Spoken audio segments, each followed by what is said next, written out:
Olá!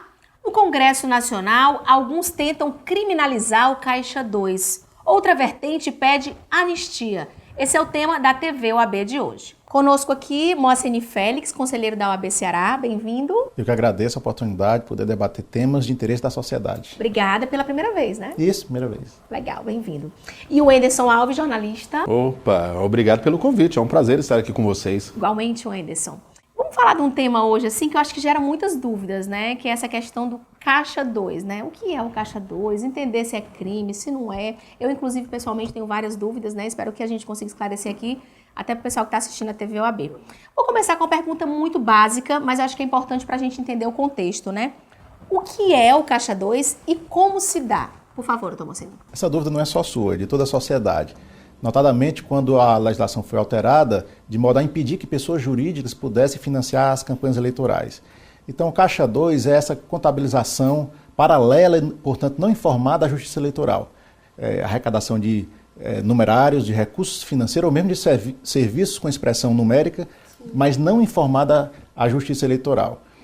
Isso desestabiliza a isonomia no pleito e nas campanhas políticas, porque o básico é poder dar e outorgar igualdade de condições para os candidatos participarem e concorrerem nas eleições e auferirem um resultado satisfatório. Quando isso não é obedecido, isso é uma espécie de corrupção. Tanto é que faz parte do chamado pacote de medidas anticorrupção apresentado pelo Ministério Público ao Congresso Nacional. Essa tentativa e essa ideia, esse esforço de se criminalizar essa malsinada prática de arrecadação não contabilizada ou contabilizada paralelamente, não informada à Justiça Eleitoral.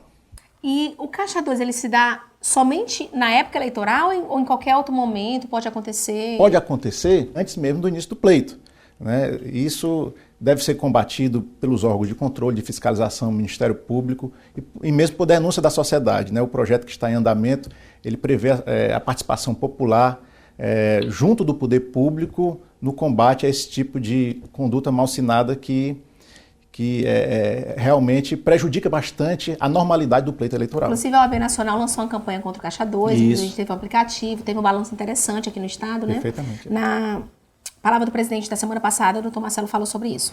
E nesse último processo eleitoral, o que chamou a atenção que uma lei modificou a lei eleitoral, fazendo com que as empresas não podiam patrocinar. Isso incentivou o Caixa 2.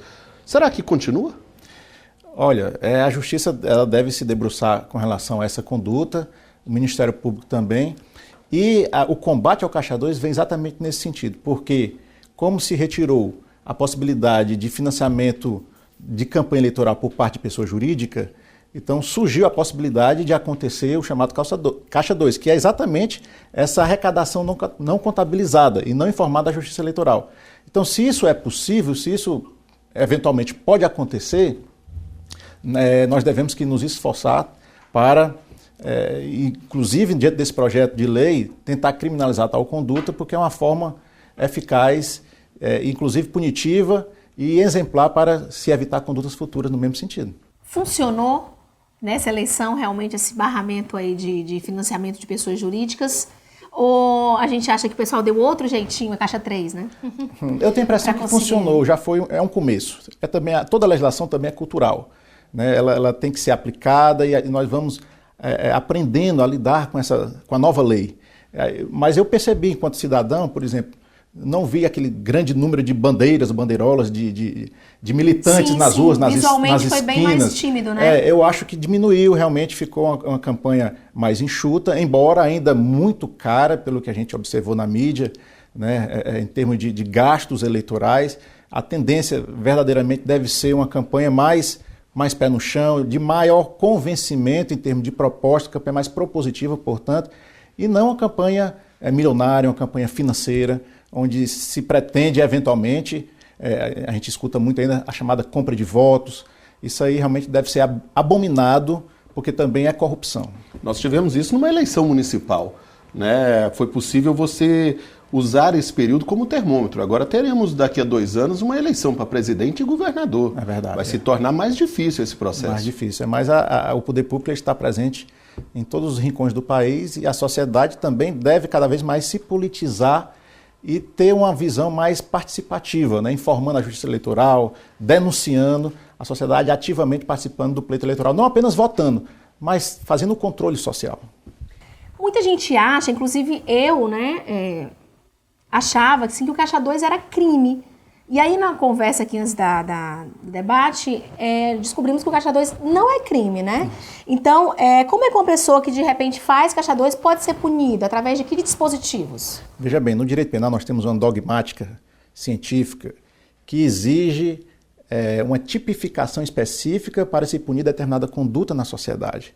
Então, nós não temos um tipo penal específico dirigido para a conduta do Caixa 2.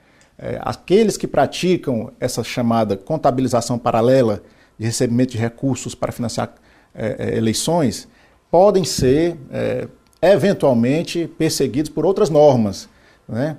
Como, por exemplo, a lei da lavagem do dinheiro, ou mesmo um tipo penal específico, mas não tão direto em relação à conduta do Caixa 2, já previsto na legislação eleitoral, salvo engano, no artigo 350 do Código Eleitoral, que fala da omissão de informações, ou mesmo fornecer informações falsas à Justiça Eleitoral. Então, são dispositivos como esses que tentam combater no momento em que ainda não temos uma criminalização, uma tipificação própria, específica, direta, dirigida à conduta do Caixa 2, que é o que se está se propondo no Congresso Nacional, né? Em decorrência das medidas, das 10 medidas de combate à corrupção propostas pelo Ministério Público. Então, e o que vem sendo acelerado, não é? Isso está em debate no Congresso Nacional. Para que se criminalize? Para que se criminalize a conduta específica do Caixa 2, qual seja receber, manter e utilizar recursos não contabilizados. O Anderson, existe também um movimento de anistia, né?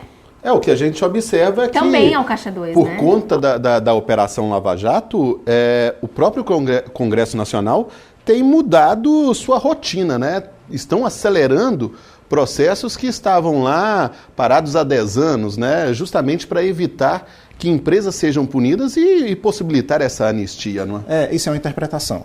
Como a conduta não é criminalizada especificamente, a partir do momento que vier uma norma penal e passa a criminalizada, estão entendendo que aqueles que praticaram as condutas no passado estariam livres de punição. Não é bem assim, né? Porque é evidente que a norma penal não retroage para prejudicar, né? Apenas vai vigorar daí para frente. Mas a anistia teria que ser específica. A anistiar teria que vir uma lei dizendo que aquelas condutas estariam sendo anistiadas. Acontece que aqueles que praticaram a conduta antes do crime poderão ser perseguidos, como eu disse, por outras regras já existentes no ordenamento jurídico. Quais são o próximo caminho aí, no caso? O que é que o senhor acha que deve acontecer aí no Congresso nos próximos dias em relação a essa temática?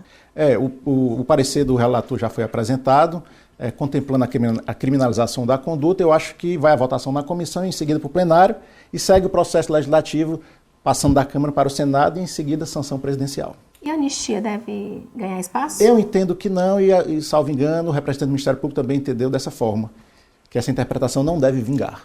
Okay. A própria sociedade não quer. Isso. Exatamente, é um caminho antipopular, de fato, Perfeito, né? Obrigada, Moaceni Félix, conselheiro da OAB Ceará. Eu que agradeço a oportunidade. Até a próxima. E obrigada, o Anderson Alves. Eu que agradeço a oportunidade. Muito interessantes colocações. Obrigado. Até a próxima, tá? Um abraço. Você, obrigada por ter ficado novamente aqui com a gente na TV OAB. Todas as segundas, quartas e sextas, a gente tem vídeo novo no canal. Vai no YouTube e curte OAB CE na TV. Tchau, tchau.